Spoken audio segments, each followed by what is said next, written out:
Good afternoon, everyone. Thank you so much for joining us on our second day of the 2023 Equity Conference, Co-Conspiring for an Equitable Future, Building the Social Justice Bridge.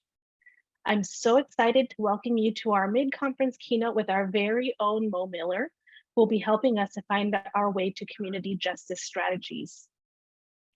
My name is Letha Maitland, and I'm the STEM librarian at CSU San Marcos. I'm a biracial white and Vietnamese American cis woman in my 40s. I wear glasses and have medium length dark hair. My pronouns are she and her.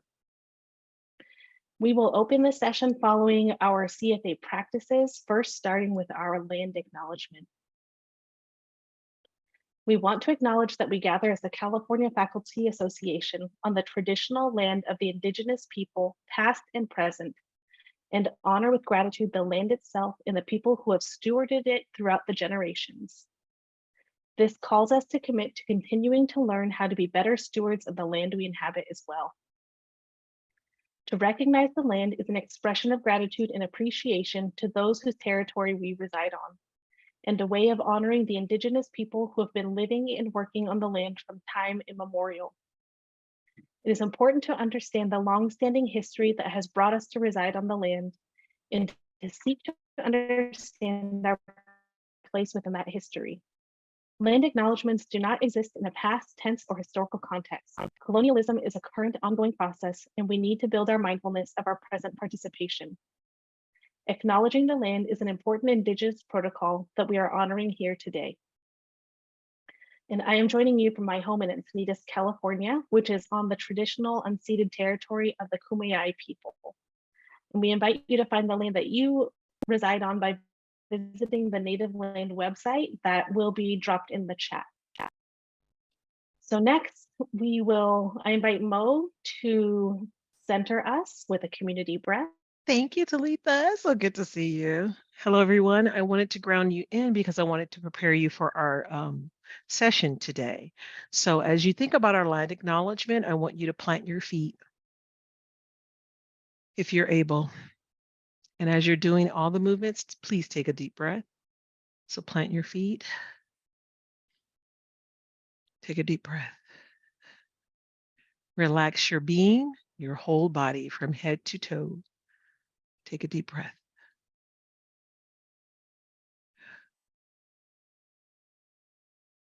Put yourself into a soft gaze or close your eyes.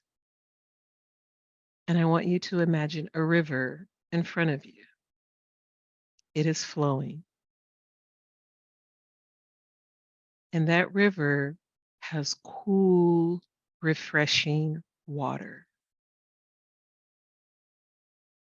And as you're standing or in front of the river, I don't want to use ableist language, you're just thinking about the ground and the land that you are appreciating under your feet next to the river. It is flowing. And as you are enjoying that water, there's a gentle breeze that blows past you and through you and allows your energy, your spirit, your being to swirl with the wind. And then there's the river flowing.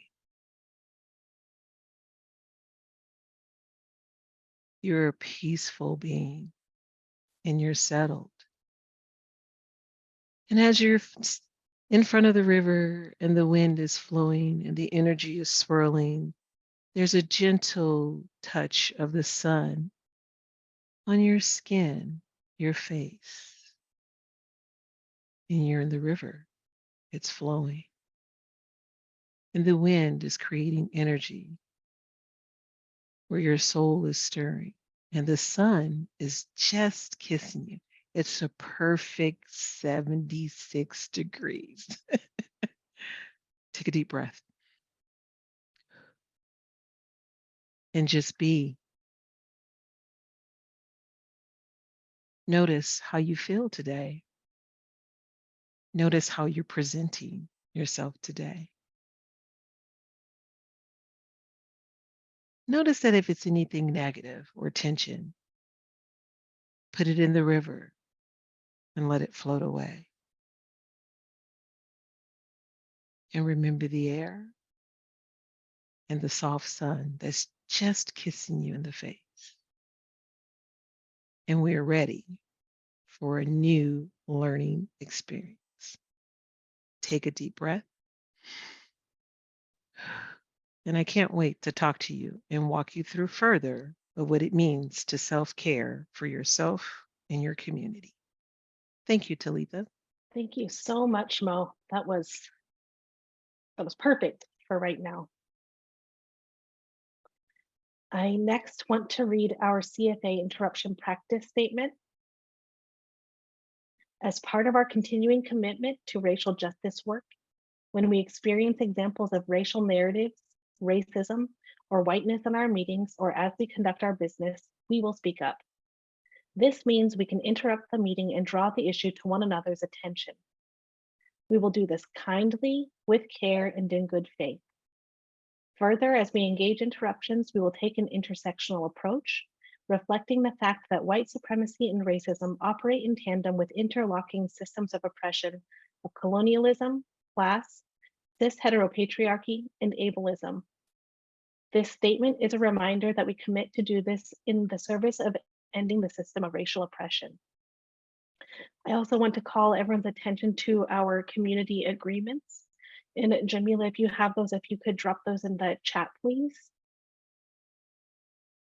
Since this session is in a meeting format instead of a webinar format, we want to make sure that we adhere to these community agreements and take note of them. And I think that Mo is going to be walking us through a bit more exploration of them in a bit.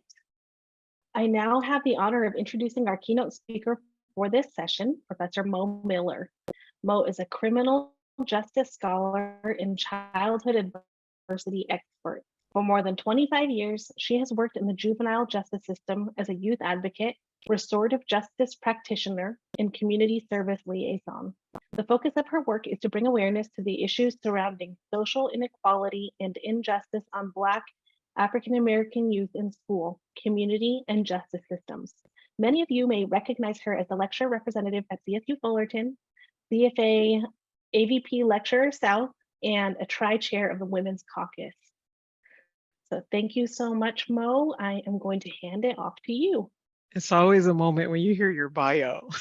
It's just like, oh. Hello, everyone. I'm Mo Miller.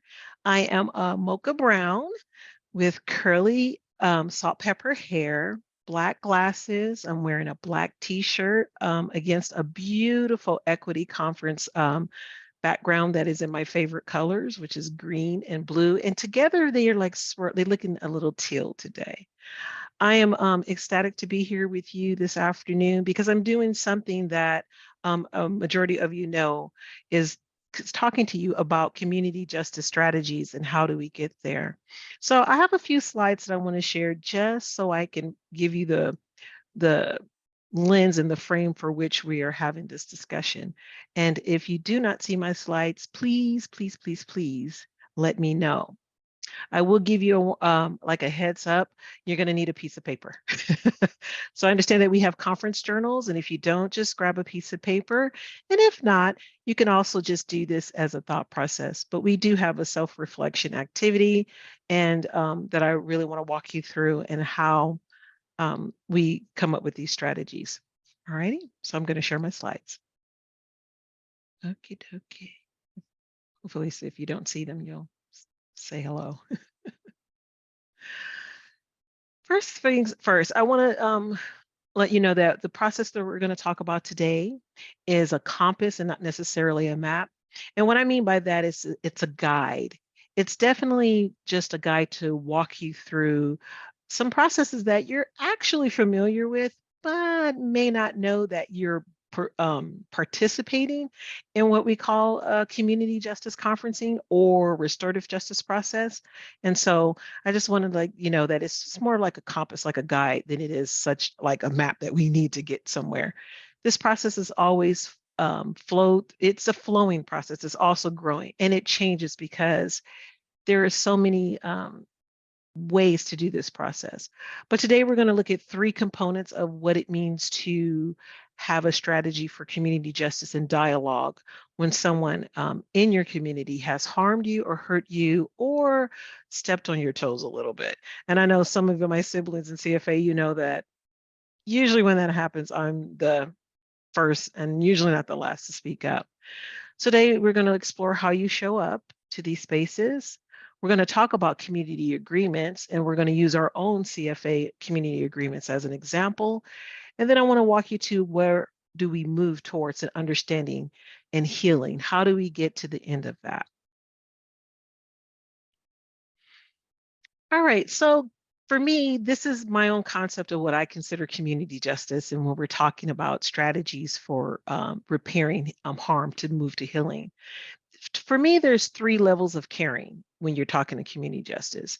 There's the center of that caring, which is you, the individual. And then there's right outside of that, there's a circle of relationships you care for. And right outside of that is your community. Now, today we're just going to start from that inner circle and work our way out.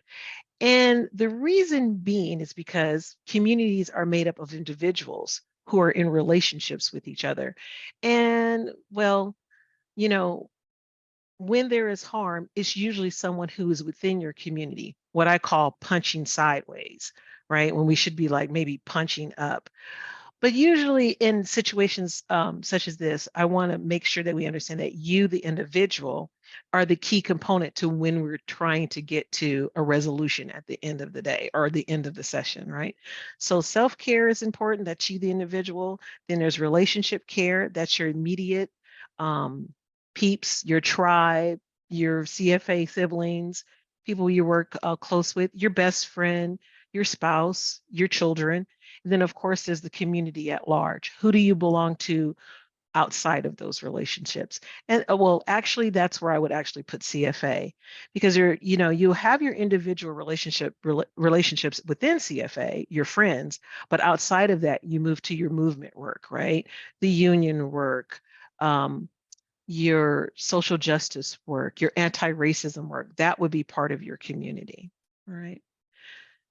So let's journey into our first interaction, right? I asked you to get out a piece of paper. And so I'm gonna stop sharing this screen because I want to see you. And what I want you to do on this piece of paper is complete the I am statement. However, you have to not use the way you present. Okay, so what do I mean by that? I mean, well, obviously I'm cute. But all jokes aside, I'm a woman. I present as female. I am female. I'm African American, Black. I'm a little older. Um, so basically, you can't use any of the descriptions that you present. For instance, I'm going to say, I am Black. Well, you can't say that.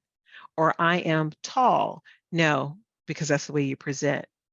What you're doing when I ask you the statement, I am, and I'm going to ask you 4 times. I usually do this 7 times in a session, but in light of time, we're going to move it down to 4. It's an activity we do in restorative justice circles so we know who is in the room beyond the way we sit in the circle. Normally, a session would be you and me and a circle of friends looking at each other, looking at the way we dress, looking at our clothes. What we're going to use today is not those variables or those identifiers. What we're going to use instead is something a little bit deeper, right? And I'll give you a freebie. I would say, I am resilient, right? Okay, so you have your piece of paper out and let's get ready. You're going to write your first I am statement. Give me just a second.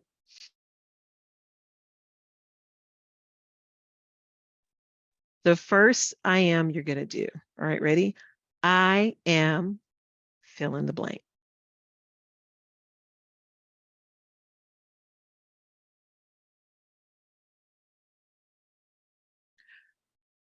Second, ready? I am fill in the blank.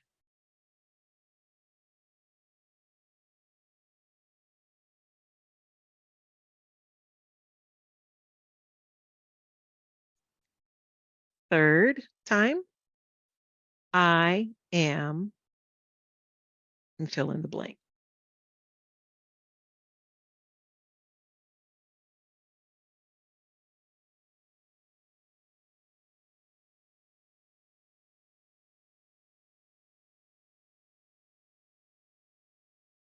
And the last I am is the fourth one. And you're going to say, I am, fill in the blank.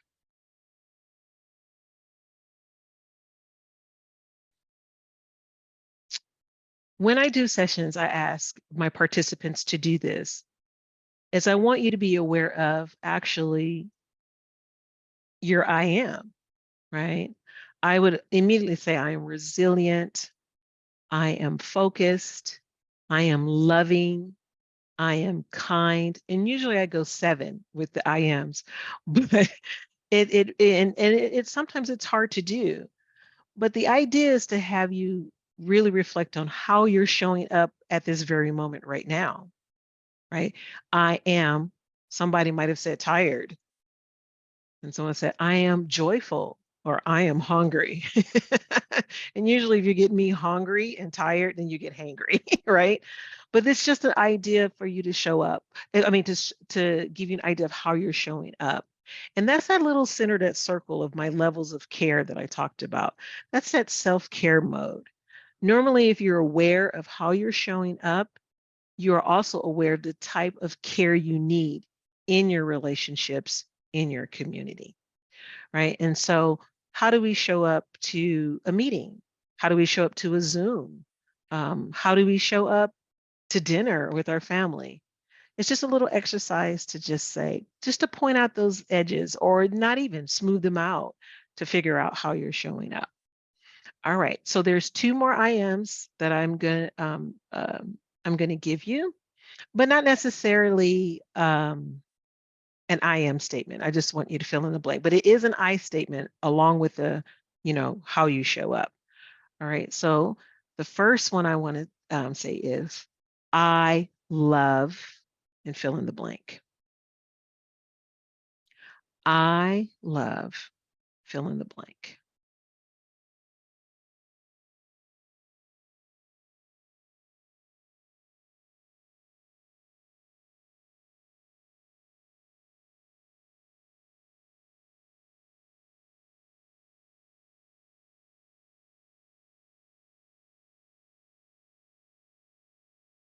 Oh, actually, I'm going to ask you 2 more. I love. Mhm. I need, fill in the blank.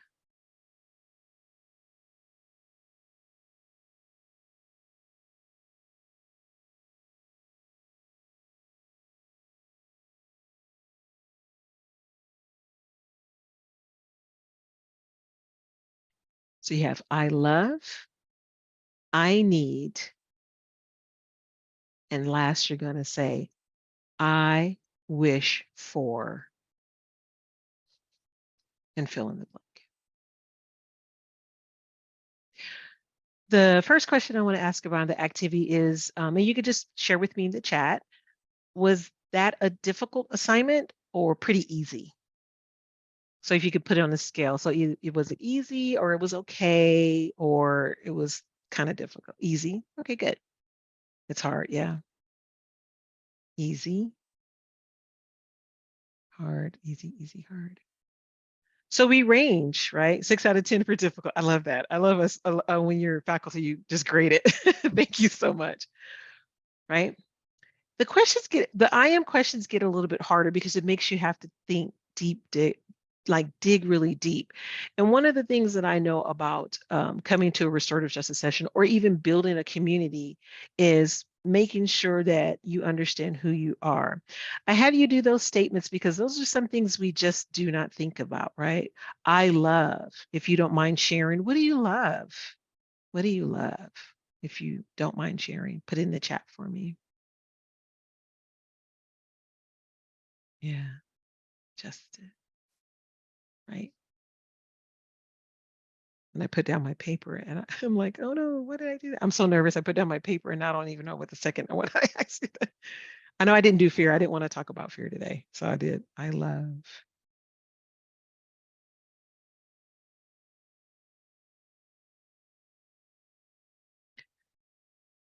my family.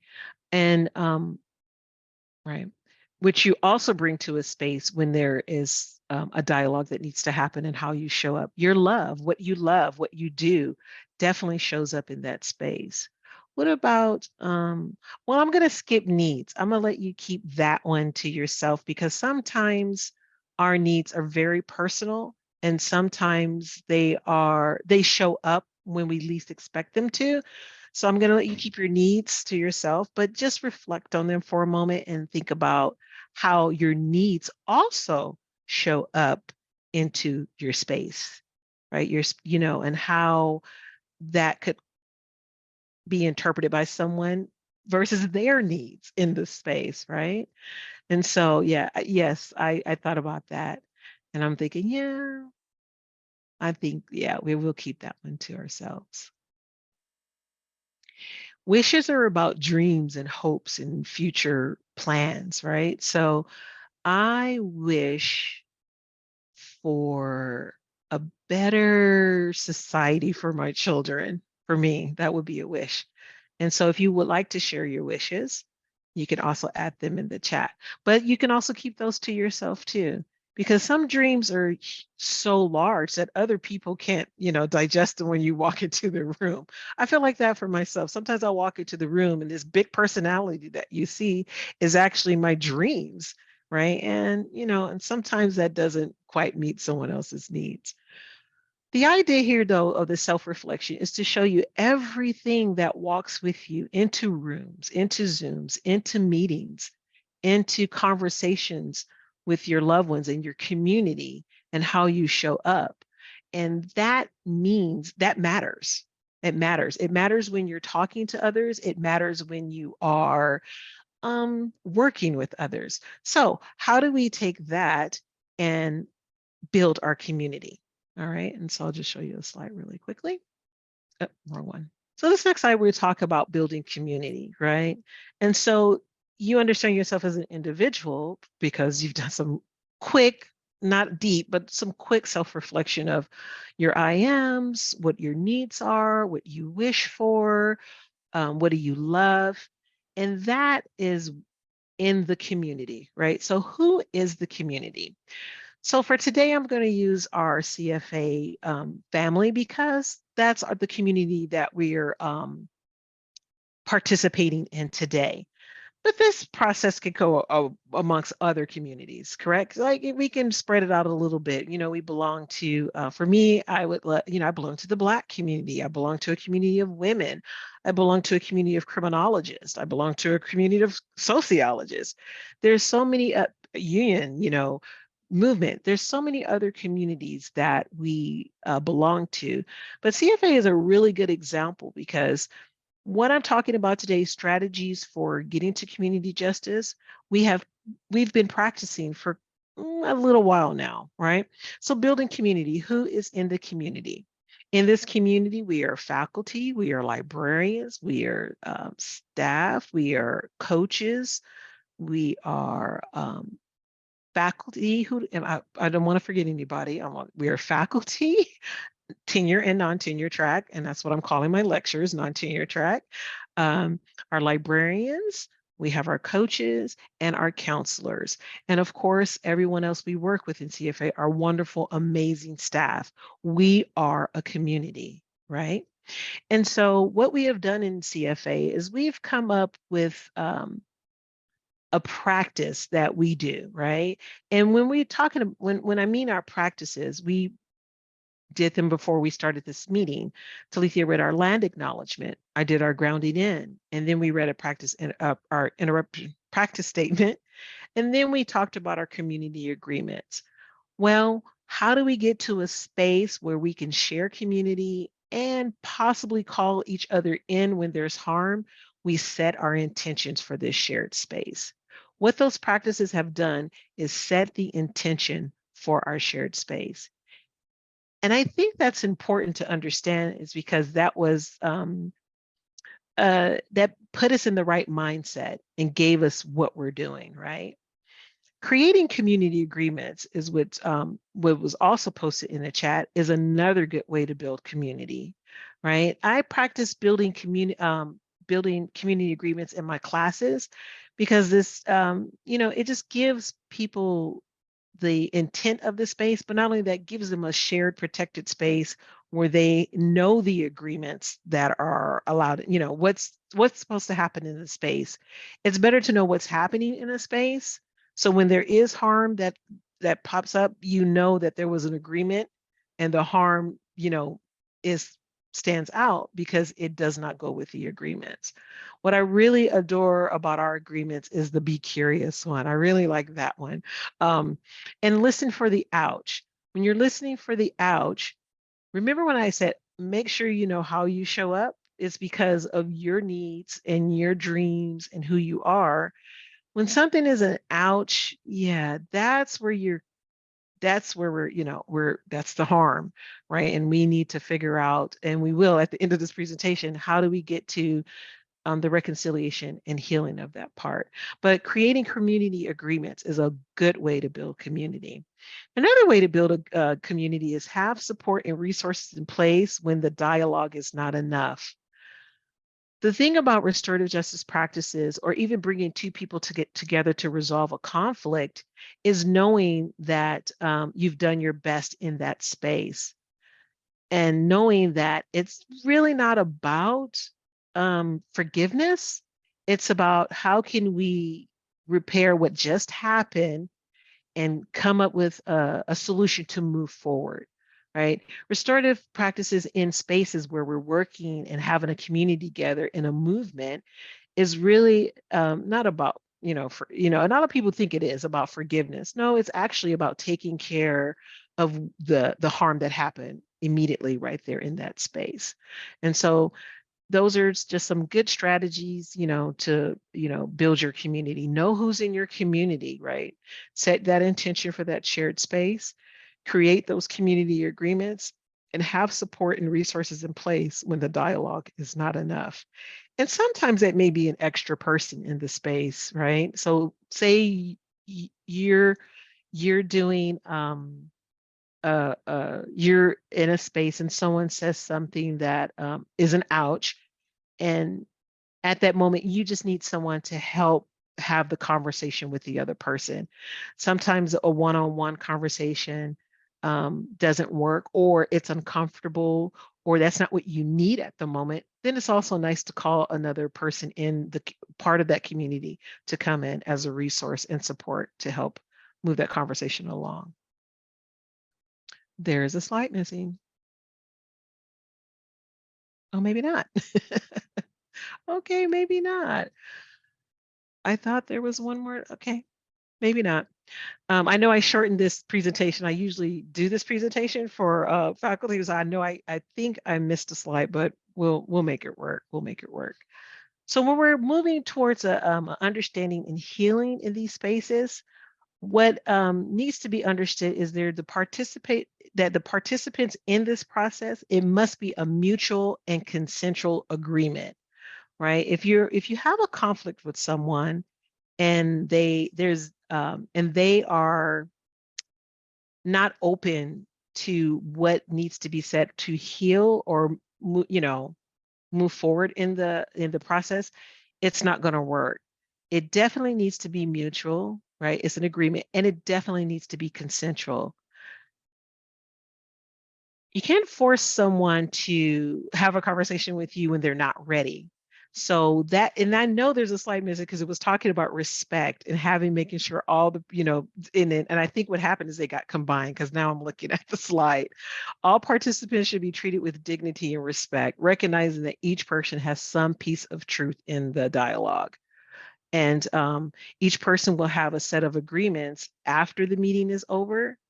Each person needs to be responsible for their own actions, and the harm needs to be repaired, and everyone should feel protected to participate fully in their community.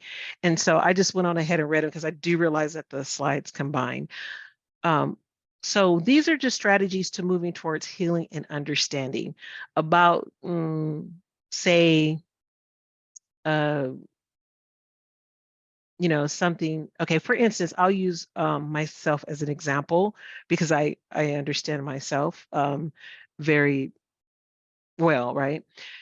So let me explain trauma for a little bit before I move to this example. All right. Trauma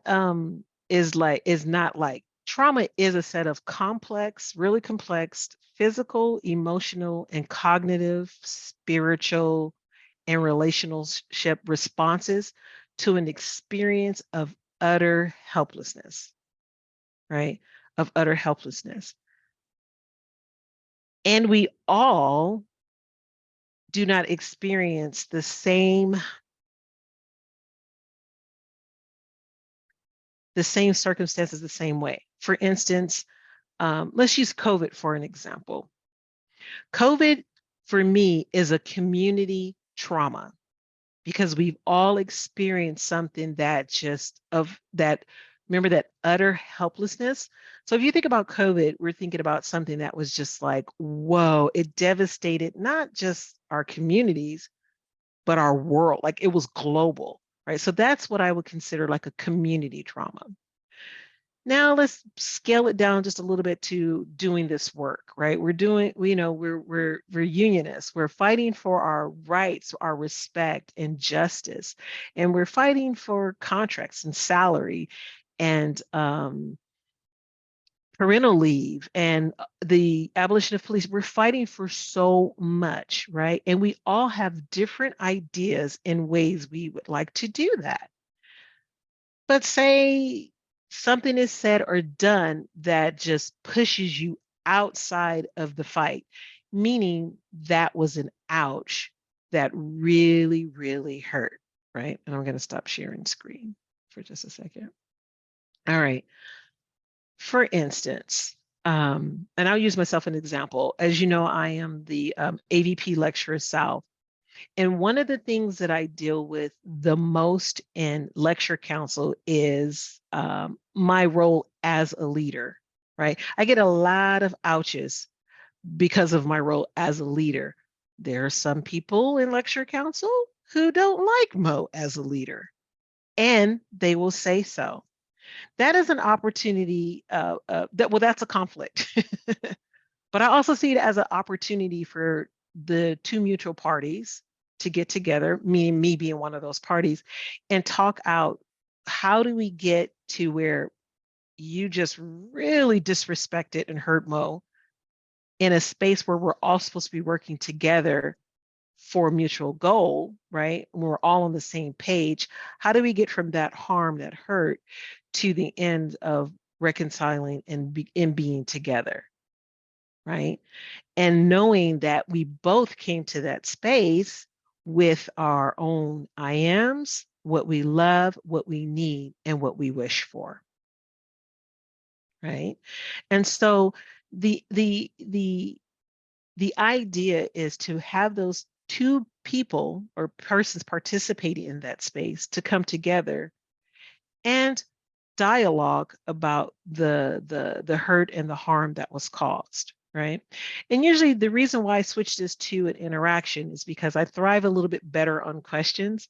Like I've given you the strategies of come up, build community, come up with community agreements, and to make sure you know who your community is, down to the steps of moving towards healing. But I think what I really want to address is how do we come in a space with someone who has harmed us, and how do we figure out the relationship after the harm has been caused? And for me, it's always about usually what a person needs is an apology, right? Or maybe a question answered. Like, why you come at me like that? That usually helps. Like, why did that happen? Or what? It's usually a what, when, why, and how. If you read the bottom of our community agreements, and when it says center anti-racism and social justice by considering the who, what, when, where, why, and how, it is the same steps you would take to repair harm that has been caused by you or in someone in your space who you love and cared for in your community that actually had given you that ouch moment, like that feeling of pushing you out and utter a not belonging. Another way this can also turn up is just a mere disagreement. We don't see eye to eye on the issue. You have your way of wanting to do it, and I have my way wanting to do it. And that's where the respect comes in. Having respect for everyone's voice at the table is also part of community justice and conferencing, meaning that everyone has a voice at that table.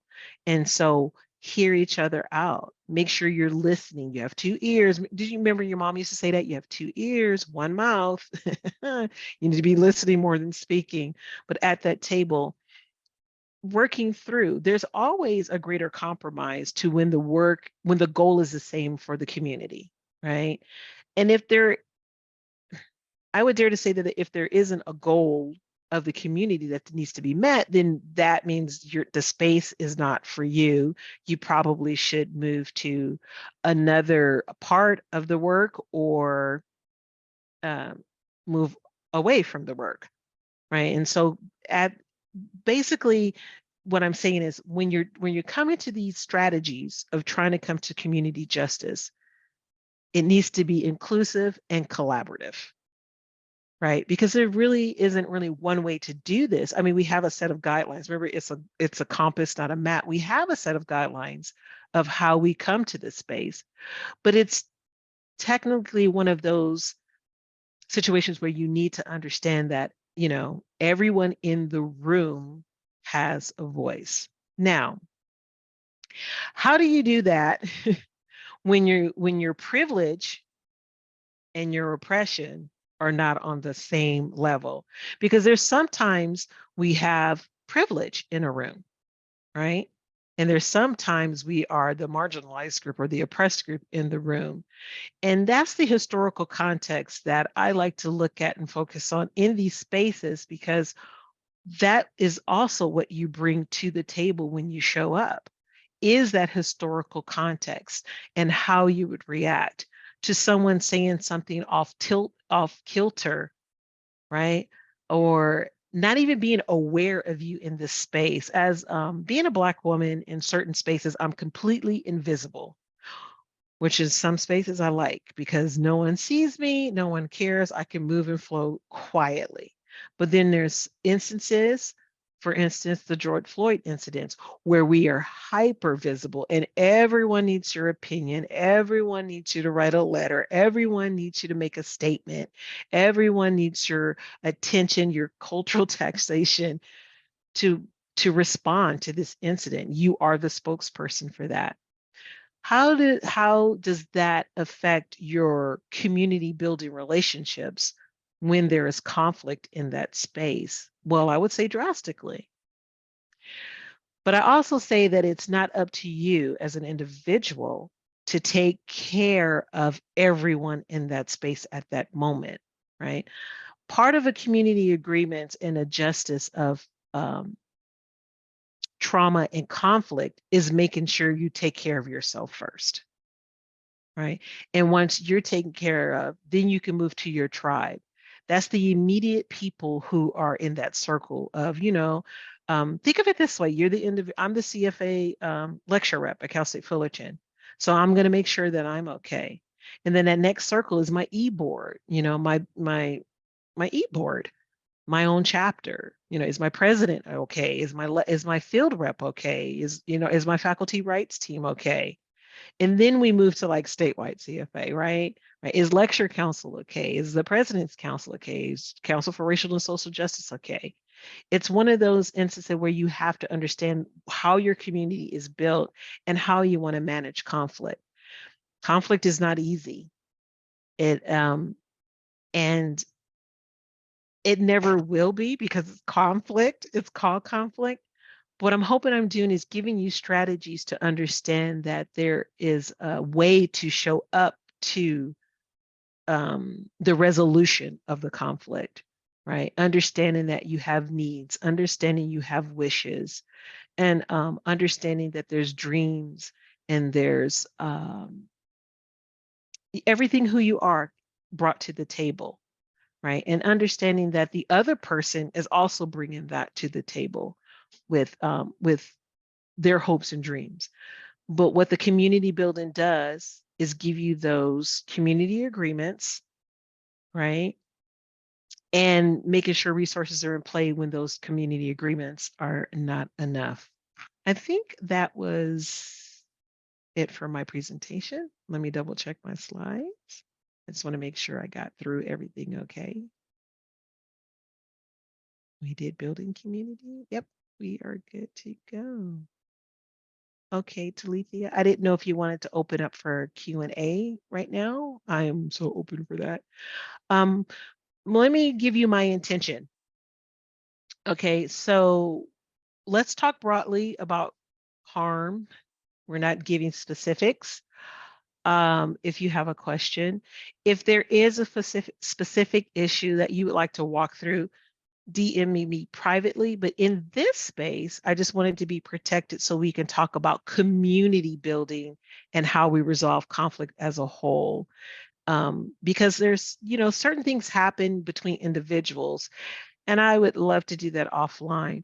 But right now, it's really about understanding the strategies and how to do community agreements and how we, how do we look out for each other? How do we show that mutual respect for each other? If you don't mind, thank you very much. Appreciate it. Thank you so much, Mo. That was wonderful.